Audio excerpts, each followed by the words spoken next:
পুরো পাঁচমারি জুড়েই কিন্তু আম গাছের আধিক্য দেখলাম। এখানে দেখা যাচ্ছে শিমুল গাছ। এখানে শিমুল গাছে মালাবার জায়ান্ট স্কুইরেল এসে শিমুল ফুল খাচ্ছে। সাথে সাথে অবশ্য বাদররাও আসছিল। আরও ছিল ছোট্ট ছোট্ট দুর্গা টুনটুনি। এই সমস্ত ছবি মোবাইলে তোলা, বোঝাই যাচ্ছে তারা কত কাছে ছিল। ক্যামেরা নিয়ে গেলে বেশ ভালো ছবি উঠত। এই জায়গাটার নাম হচ্ছে গ্রিন ভ্যালি। এটাও একটা পয়েন্ট।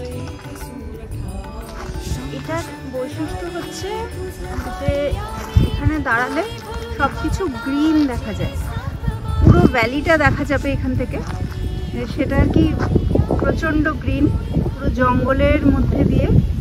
এখানে মানে পাহাড়ের অতটা দেখা যায় না, এই দিকটা একটু একটু পাহাড়ের মানে পাথর দেখা যাচ্ছে, বাকি পুরোটাই জঙ্গল, পুরোটাই আর কি গভীর জঙ্গল ওটা দেখা যাচ্ছে। সবুজ, আর বর্ষার সময় নিশ্চয়ই আরও সবুজ হয়ে যায়।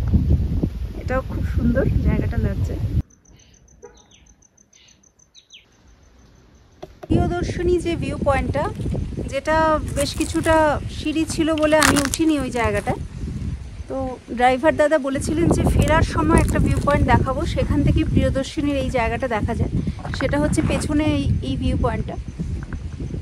ওই জায়গাটা হয়তো বাঁধানো একটু সুন্দর, ওটা ইকো পয়েন্ট। এবার এখানেও একই রকম মধ্যপ্রদেশের এই অংশে, এই পাঁচমারির এই যে জায়গাটা যেখানে আমি ঘুরছি, সেখানে এই রকম দৃশ্য এবং এই রকম পাহাড়ের এরকম সৌন্দর্য, এটা প্রায় প্রত্যেকটা জায়গাতেই, প্রত্যেকটা মোড়ে মোড়েই। এবার যেখানটা একটু বেশি সুন্দর সেই জায়গাটা ভিউ পয়েন্ট হয়েছে, আর সেই জায়গাটা জনপ্রিয় হয়েছে। সেটা ছাড়া কিন্তু বাকি সমস্ত অংশটাই এরকম প্রাকৃতিক সৌন্দর্যে ভর্তি। তো যে কোনো জায়গা থেকেই বেশ ভালো আসছে ছবি, দারুণ আসছে। এগুলোও দেখতে পারেন, এগুলোও ভালো লাগবে।